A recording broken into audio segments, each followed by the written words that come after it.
Bonjour à tous et à toutes. Une petite remarque sur cet ouvrage dont j'ai déjà parlé et dont je reparlerai, mais dans le cadre de mes lectures en général, et notamment avec un ouvrage de Ludovic Halévy et Jean Anglade. Alors bien évidemment, j'ai supprimé toutes mes vidéos, j'étais vraiment consterné, attristé de voir à quel point il y avait un blocage. Donc je dis ce n'est pas la peine, il vaut mieux arrêter. Mon but n'est pas de porter préjudice aux personnes, que ce soit donc l'héroïne de ce livre ou que ce soit même Kamel Daoud, l'auteur. Moi, je veux vraiment exprimer, comment dire, ce qui ressort de ce livre, c'est-à-dire quoi? Eh bien, c'est la poésie métaphorique qui est omniprésente, pas à toutes les lignes. Au début, j'avoue que j'ai eu du mal à entrer dans le livre. Les premières pages me semblaient maladroites, mais après, j'ai adhéré. Il faut s'habituer à un style d'auteur, au style de l'auteur, il faut s'habituer à un style. Et là, je suis arrivé seulement à la page 210. Vous voyez, je me suis arrêté beaucoup parce que c'est un livre très dense et qui nécessiterait une explication pratiquement à chaque phrase au niveau du style. Moi, ce qui me frappe dans ce livre, qui me fait peut-être oublier le reste, c'est le style, la qualité du style. J'avais un a priori vis-à-vis de Gallimard et de cet auteur. Moi, j'étais remonté contre lui il y a peu de temps. J'avais pas lu le livre, mais j'étais remonté contre lui. J'étais complètement idiot parce que tant qu'on n'a pas lu un livre, on ne peut pas en dire quoi que ce soit. Enfin, on peut se baser uniquement sur ce qu'on entend. Et là, je suis tombé encore sur une phrase, mais c'est pas possible. C'est moi qui vais plagier cette fois. Je vais le plagier, quoi. C'est pas possible. C'est trop beau.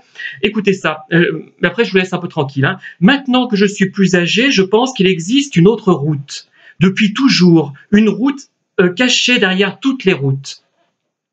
Elle refait parfois surface comme une ligne parallèle et d'autres fois elle s'éloigne et se dérobe. Faut que je relise que c'est tellement magnifique. Maintenant que je suis plus âgé, je pense qu'il existe une autre route. Depuis toujours, une route cachée derrière toutes les routes. Elle refait parfois surface comme une ligne parallèle et d'autres fois elle s'éloigne et se dérobe. Qu'est-ce qu'on donnerait pas pour écrire des choses pareilles, mais c'est formidable. C'est ça qui devrait vous frapper, enfin, dans ce livre. C'est extraordinaire. Enfin, voilà. Donc, je reparlerai un peu de ce livre. Bon, voilà, mais dans un autre cadre.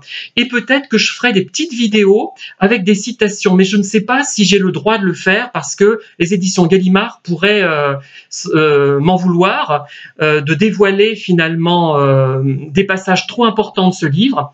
Mais en tout cas, vraiment, ne faites pas comme moi, comme j'ai fait. C'est-à-dire que j'étais, mais je remontais contre Kamel Daoud. Je dis, mais c'est un scandale, ces prix Goncourt qu'on donne à n'importe qui.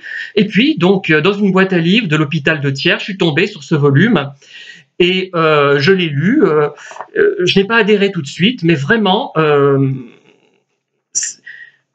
c'est un texte à étudier, peut-être dans des cours de français langue étrangère au niveau C1, C2, ou en classe, je sais pas. Il y a vraiment des... Mais la langue, avant tout, c'est la langue. À la limite, le contenu, ça vous choquait, peut-être je m'en fous du contenu, mais c'était la langue, moi, qui me plaît là-dedans. Et qui m'ouvre des perspectives. Enfin, c'est un peu ignoré. Il y a une poésie mystérieuse, même une poésie horrifique, parfois, hélas. Voilà, donc en tout cas, j'en reparlerai au moins brièvement, j'en ferai une synthèse. Et j'ai remarqué aussi que je n'étais pas très doué dans des vidéos trop longues. Qu'est-ce que je suis bavard et verbeux. Mais enfin voilà, donc essayez une fois que tout sera calmé, je pense que ce livre reprendra sa vraie place. Une fois que effectivement les erreurs des uns et des autres auront été pointées, mises en évidence, on pourra peut-être en parler sereinement. Voilà. Merci de m'avoir écouté. À très bientôt.